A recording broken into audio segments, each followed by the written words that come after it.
Le gouvernement a prôné la mise en place du télétravail pour les entreprises qui le pouvaient.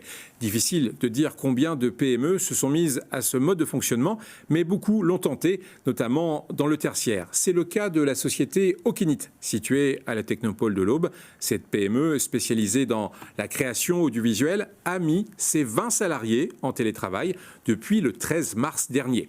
Presque 3 semaines après, quel est le bilan ? Est-il facile d'avoir organisé en télétravail son entreprise ? Le reportage d'Aurélie Junier.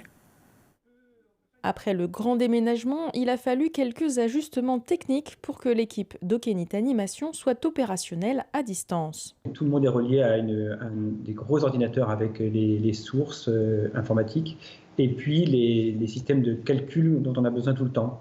Donc il a fallu créer dans un premier temps des passerelles où les gens de chez eux peuvent accéder à l'intérieur de ce qu'on appelle le node informatique d'Okinit avec des systèmes sécurisés. Et puis ensuite, il fallu rapatrier tous les données des projets sur les machines pour que tout le monde parte avec un ordinateur puissant. Sur la vingtaine de salariés, 2 personnes de l'équipe vidéo ont été placées au chômage partiel, faute de tournage possible en extérieur. Pour les infographistes 3D, l'activité professionnelle se poursuit, entre autres grâce à une plateforme en ligne pour garder l'esprit d'équipe. On a des canaux formels par projet ou par équipe de travail sur les différents projets. Et on a un canal informel qui nous permet justement comme dans l'open space, en fait, on a reproduit notre open space où à chaque fois que quelqu'un passe, il peut raconter une ânerie, histoire de maintenir le lien. Tout le monde se dit, on a un petit bonjour tous les matins, un petit bon appétit le midi, ça reste une bonne ambiance. Il faut inventer. Je pense qu'il faut inventer, c'est nouveau. Et là, tout le monde se lâche. Alors, c'est n'importe quoi, c'est des vidéos, des gifs animés qu'on s'envoie, c'est des blagues. Là, c'était le réveil du matin, par exemple. Les gens qui se réveillent le matin, ils s'envoient des petites animations, c'est assez marrant. Mis à part quelques rendez-vous en commun, chacun est invité à travailler à son rythme. L'objectif est de rendre sa tâche dans le délai imparti, mais le contexte de confinement reste différent de celui du télétravail classique. On ne travaille pas spécialement de la même façon. La concentration, on la trouve, le temps, ça s'organise. Après, c'est la façon de travailler, parce que c'est vrai que ça m'arrive de travailler à la maison. Par contre, on ne travaille pas dans le même état d'esprit, on n'a pas les mêmes contraintes de temps, on n'a pas ces choses-là. Pour moi, ce n'est pas un télétravail. Il faut préciser télétravail confiné, ce n'est pas la même chose. Il ne faut pas que les gens soient dégoûtés de télétravailler à l'avenir. En ce moment, on a vraiment un mode très très particulier où on est forcé d'être à la maison.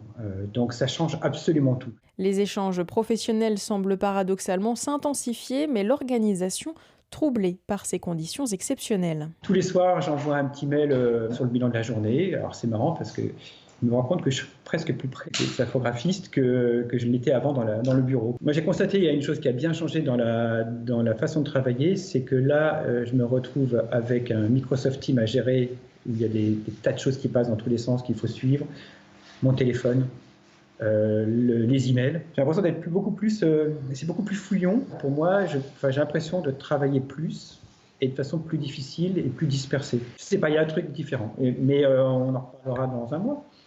À l'issue du confinement, les équipes réintégreront les locaux en maintenant un certain nombre de mesures barrières et d'hygiène. À ce jour, aucun collaborateur n'a été touché par le Covid-19. Alors justement, pour les entreprises qui travaillent encore, quel est le message que veut faire passer la CCI de Troyes et de l'Aube ? Et quel est son sentiment par rapport au télétravail ? Nous avons posé la question à son président, Sylvain Convert. Voici sa réponse. Eh bien, les entreprises qui ont mis en place le télétravail arrivent à fonctionner pour une partie. Je pense qu'au fil des jours, néanmoins, cette possibilité va s'amoindrir parce qu'on ne peut pas faire l'intégralité des opérations qu'on fait dans une entreprise. Et puis, il y a ce problème, cette question d'isolement qui commence à peser quand même aux collaborateurs. Donc, c'est une solution, mais ça commence à se compliquer à mon sens. D'autres entreprises ne peuvent pas pratiquer le télétravail et ça a été une grosse complication au début du confinement parce qu'il y a 2 discours qui nous ont été apportés. Un premier discours qui a été la parole du président de la République de dire restez chez vous et on peut penser que de nombreuses personnes ont réagi positivement à cette injonction. Et puis ensuite, il nous a été dit allez travailler. Et entre-temps, il y a eu une certaine fracture, puisque de nombreuses entreprises ont ont arrêté de fonctionner, notamment tout ce qui est chantier et travaux publics qui ont subi différentes difficultés, notamment les questions de confinement et de distance de sécurité qui ne sont pas toujours réalisables sur les chantiers, mais également en entreprise. Ce qui fait que la volonté de reprise d'activité qui nous est insufflée par l'État est difficile à mettre en œuvre, même s'il y a une bonne volonté de la part des chefs d'entreprise.